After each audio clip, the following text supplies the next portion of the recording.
In this episode tonight, coming up, it's more chat about football.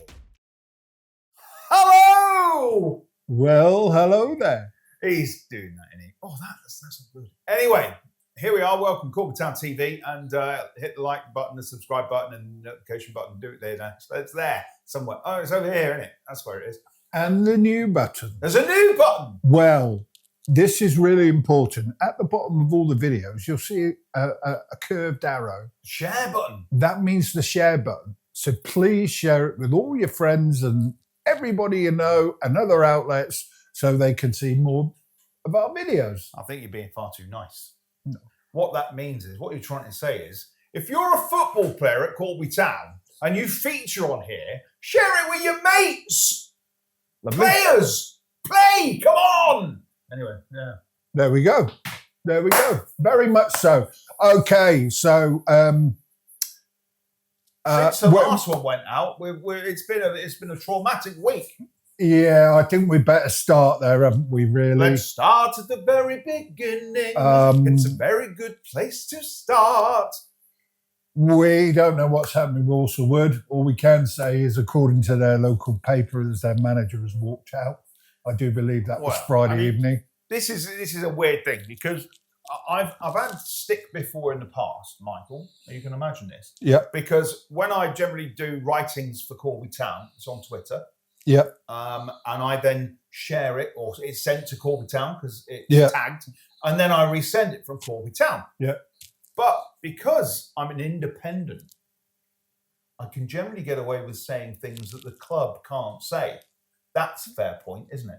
Yep. So it seems like Walsall Wood, a small team with not much of a decent ground, have put lots of money into buying players or signing players on at the beginning of the season to make a great start. However, they've now run out of money, and their owner, who apparently lives somewhere offshore, like Mexico, I don't know where he gets his money from, Michael. In Mexico, okay. It could be tacos, could be anything. But they seem to have dried up with the cash, and therefore their manager left or has walked out because he hasn't been paid.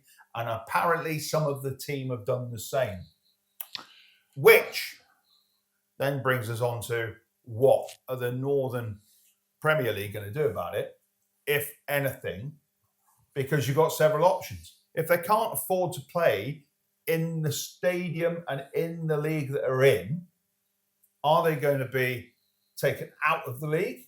Are the results so far going to be expunged? We've got to understand this is the team that was second in the league. They've got a couple of good wins under their belt. Yeah. And if they expunge all of those victories that they've created this season, that's going to it's going to be a boost for some teams, and it'll be a bit of a kick in the bananas for the others, wouldn't it? It will be. Be a mess. It's all really down to the information that needs to come from somewhere. And you've got to look to the league, because I can't see the FA doing anything about it. Yet again, toothless, the FA. Anyway, should we move on from that now? We've said our Well, what we don't know is whether or not the game's going to be replayed. Yep. Because that's another option. They could replay the game if the money comes forward and they rebuild a team. But I still think if that's the case, what they've done and the lost revenue to Corby on that gate, because it would have been a Saturday afternoon, it would have been a good game, 700 people here at Steel Park, and it means that we've lost revenue, really, because if they play it on a Wednesday night, you get 450 up here. So I'm talking about home fans, because they haven't got any home fans themselves, because there's only got 100 people turning up at their gate. So it's very disappointing. It's a little bit sad, because the football team shouldn't be in the hands of one person with all the eggs in one basket, but that's the way we stand at the moment. And, there's other teams that have done the same. Obviously, Luga Barriga dropped out Dynamo last year. Yep. So, if they have to go, they should go. But they need to go quickly, because we can't be hanging and waiting for this as it goes on. And it meant to me, Michael, that instead of watching football on a Saturday afternoon where I'm supposed to be, I had to go to IKEA. Oh! That was good for you then. Go to IKEA. IKEA. IKEA indeed, yeah. So, yeah. It was really interesting. I had a really good chat last week. Hopefully you've watched it with Danny Satchel. And I highlighted it, playing through the pain. Mm-hmm. Now, what a lot of people don't know is Danny plays with a constant injury. Mm-hmm. He has to take painkillers before every single game in order to get through the games. He has a constant back injury, which he needs an operation for. And I'm not sure a lot of fans do that. So if you haven't watched it, go back and watch it. It was really good. It was in depth. I think it was 6 minutes or so. Mm-hmm. And it was in the last podcast. I don't know whether you've watched it yourself. I watched bits of it, yeah. Shot through it, so. Really, really good interview with a guy that's dedicated to playing football. That's all he wants to do. And by taking painkillers at this level before every game says a lot. Yeah. It's probably not the best position to be in because there's lots of instances with people taking painkillers and the problems it causes. But yeah, he wants to play football. He wants to play for Corby Town. He wants to play with the lads he's supporting and playing with. So it's well done, Danny. We're supporting you, and good to see you up and playing football. Here's my match report from the FA Youth Cup. You're going to see some clips from the games right now as I talk your way through it. Corby played Basford eventually at the fourth time of asking in the FA Youth Cup. It was played last Thursday. I think it was a game that Stevie and the club just wanted to get out of the way no matter what. So they played it the day after we played Loughborough, or Lugerbrugger, as this man says. It was a decent enough game. First half, Corby played quite well. It was a similar lineup to what we played up there when the game was abandoned at half-time. We went ahead on around about 28 minutes where the goalkeeper fumbled and a long-range shot on Harvey Stenizowski, if I've got that right. Sorry, Harvey. He pounced and slid the ball away. 1-0 Corby at half-time, and they were well worth their 1-0. First 20 minutes of the second half, pretty much similar. Basford, they looked like they might cause problems here and there. They were quite quick on the break and everything like that. Then they managed to get a goal, really well taken goal. Broke free, straight through the middle, underneath Stanley Roberts, who was in goal. Good finish, great stuff.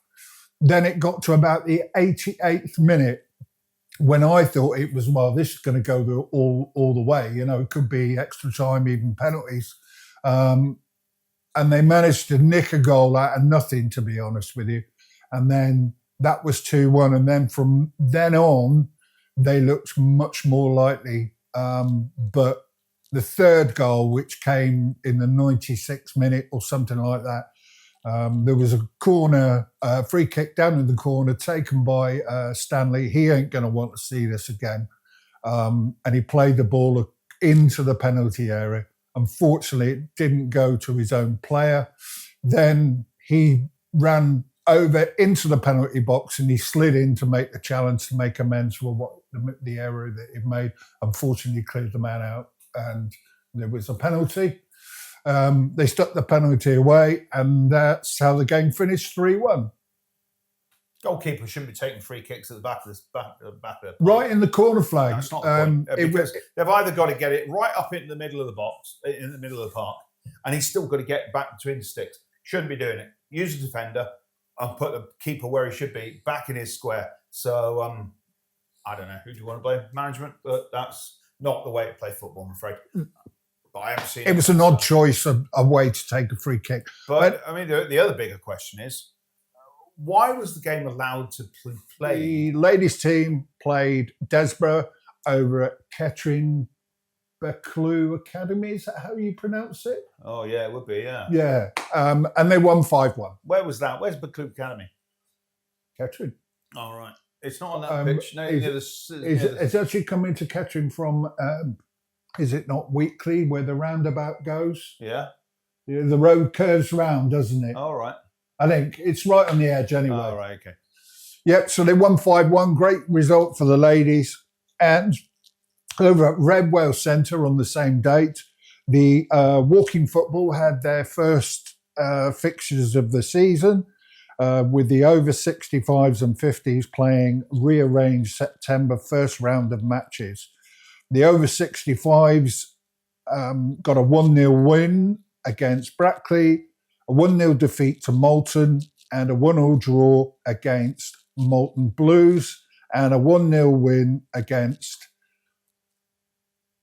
Crick. And Ian Wilson scored in both of those games. Max Coleman scored another one. Now, they are 7 points equal at the top. The Corby Town Division 1 results, they played Moulton Blacks with a 2-1 win. Goals from Kevin Smith, Nick Ward. The Northampton, a 3-2 win. Kevin Smith got 2 and Nick Ward got 1. They beat Kettering 2-0 with Kevin Smith and Jason Reed. And it was a 0-0 draw against Moulton Whites. That leaves Corby 50s on 10 points, sitting top of the league. So, walking football, ladies football, it's happening. It'd be good to see Corby Town play again, because I missed the game against the students. So, Saturday, we will be away at Bedworth. Yeah, away to Bedworth, another 3G pitch, so or 4G, whatever you want to call it. So we will definitely have a game on Saturday. Yes, that's true. We're up here tonight, and they have part of the pitch covered off. It is the part of the pitch where the issues have been with the water lying on the pitch. We have got some rain coming up, so yeah, we'll see. Because is this something to do with the drainage underneath? It could well be, Chuck. It could well be.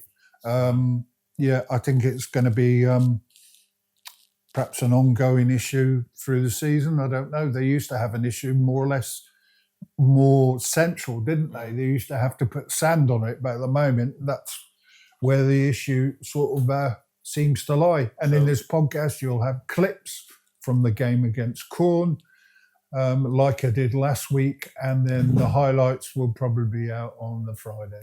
Very good. We look forward to that, and would like to think as many of you have been up here at Seal Park to watch that game.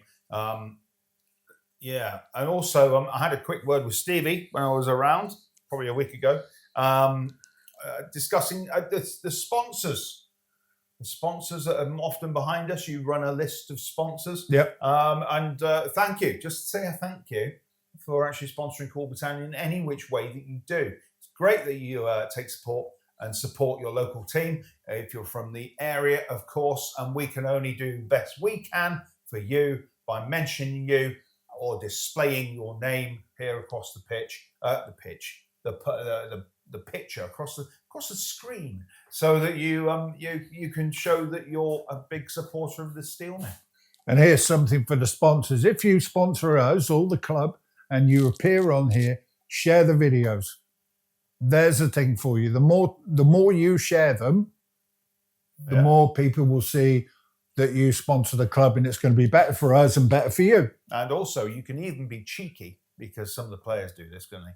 They take a screenshot, just as your name's coming across the pitch, across the screen, and send that on your socials. Get somebody to do it for you if you're an old person, of course. Or if you're a Danny Setchell, I raised this with him. No, I thought I watched it. He got the goal at Midland, and he extracted it from my video and put it on social media. I know he did, yeah. And he didn't give you accreditation. No, absolutely. Which is the biggest bugbear that Jim Darragh. Do you remember Jim Darragh? Jim Darragh? I know him, so I think. But we're not allowed to mention Jim Darragh on the video. He has this bugbear that he takes lots of pictures for the club, but if you don't accredit Jim Darragh with his pictures, he gets a bit annoyed. So I always do that when I'm posting them out on Instagram. I always ask. Yeah. I've always asked Jim if it's okay for me to use his images, and he'd said to me, as long as it's for Corby, it's fine. And I have no issue people using what we've got. What bugs me is when other clubs nick it and put it on their website. I've got my other issue there is when you film the games here, and then the Northern Premier League use the video of the visiting team to show a goal on their goal of the week. What are you doing that for? What's wrong with our videos? I think what they do, Chuck, is they try and spray it around different teams, you know? I haven't seen one of your goals go up on the Northern Prem. This season, I can't remember. No. I can't remember. So if you've got a problem with it, Northern Prem, come and speak to us. No, speak to us directly, because it's us that are actually producing this. So if you want to talk, maybe somebody wants to come down from Northern Prem and sit with us. We could have a chat with him. That would be interesting, wouldn't it? That'd be very good. Or you could even come to a game. That would be interesting. So come to a game. We'll have a chat with you after the game. And we can get your views.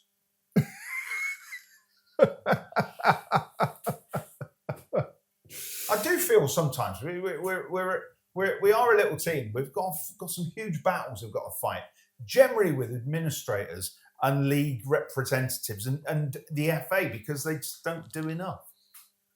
Maybe not. Maybe not. It'd be interesting to see whether they take the goal from the our goal we scored the other night was really good, actually. And they take the goal from Loughborough students, which was absolutely belter of a goal. You've got to say. I did see that. Yeah, it'd be interesting to see whether they put that up. You know, who knows? Anyway, I don't get what goals they put up and don't put up. It seems that they're just cherry picking the best, what they think is the best. And I don't know who does that. So maybe they're facilitators or admin staff, and you get in contact with us. We're all over on social media. Give us a call. I'm looking forward to seeing some live football here at Steel Park. And then, obviously, I guess there's going to be quite a few travel up down the A444 to Bedworth to watch the Greenbacks. Not a place that I've enjoyed watching Corby play. I've seen them on the back end of a couple of defeats there. Last season was dour. Yeah. And yeah, I've seen a few occasions when we've actually battered them. So yeah, as I say, it's another of those places where you've got the hierarchy of their what would you call it, their chairman and board, and they all sit about outside on that terrace, and then you've got me in the press box the other side of the pitch with no contact, no. I'll get a sheet. I seem to be moaning about team sheets every week because I just don't feel as if other clubs are as professional as we are. One quick one, actually, is in the interview last week that Gary did. He had mentioned about he may well be bringing somebody in for maybe a month or so. A player? Yeah, because it's in the interview in the last podcast.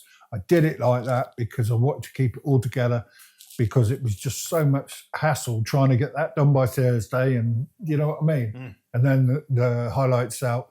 We have 3 strikers. Jordan O'Brien's going to be out for a bit.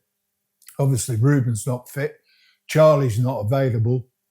So they're relying everything at the moment on young Fletch. So there was talk, and it's in the interview. You can listen to what Gary said about the possibility of bringing somebody in. I would presume that's going to be a striker, possibly. Yeah, I'm guessing that because it was only 4 to 6 weeks when we spoke to when we spoke to Ruben Marshall at the Wellingborough game. Yep. And it seems that it's taking longer, or it's just not healing in the way it should be.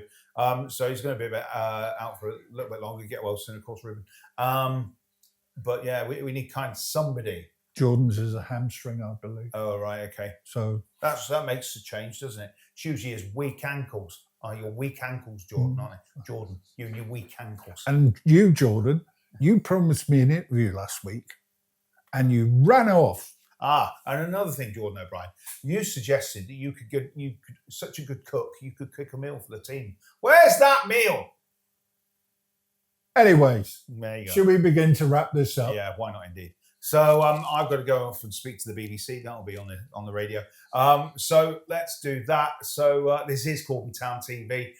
Please hit the like button, the subscribe button, the share button, and the notification button. They're all here. And stay tuned because you need to be aware of what's going on at the club week on week. And don't forget to follow us on all our social media channels, because I put a lovely little button thing here, and you can see what channels we're on. It's all. We do get these feedbacks coming through from people at the game. It's very difficult. We are still expecting this new website to come along, and hopefully that will make it easier for us to get information to you. But of course, if you're not following Twitter, which is probably the best place, yes, I'm calling it Twitter. Other people may call it X. But apparently tomorrow, it seems that everybody's going to kick it to the sidewalk. I've seen this on another platform. What? So, just because Elon Musk is a bit of a tube. What? Permanently? Yeah. But it's still the best place to get up-to-date detail during the game. Facebook's not so, because it's just too unworldly. And the intermediate, all you're going to get on Instagram is kind of half-time and full-time. And maybe the odd goal celebration if it's a free kick or a penalty. But stay tuned with all our social media. It's great, easy to use, and we like to see everybody involved as best we can. But yeah, and if there's any more of those competitions come up, which are involving the steel bar as well, because I know that it was saying take a photo last week at the game. I think if you posted a picture to the social media of you at the game, you could four pints of beer. And I was sent a video, actually. It was a lovely video of the new lasers they've got in there. Yeah, I've seen that too, yeah. Cracking. So, cracking stuff. If you want a disco night out, I don't want to see any lasers. I want to go see bands playing. But it's coming on. It looks very good. And there's another comedy night coming up on the 19th. We're playing on the 20th. What's the day of the weekend? It's 12th. Yeah. So it'll be the 19th, I think. And could be the 18th. But anyway, that Friday before the home game here versus who are we playing next here home? No idea. No, don't worry about it. But there is check the social media. All details are there on the compare, the comedy night, and 5 great comics. So looking forward to that. Yep. So there you go. So without any further ado, we will say goodbye, and we will see you around Steel Park. 1, 2, 3. Say goodbye.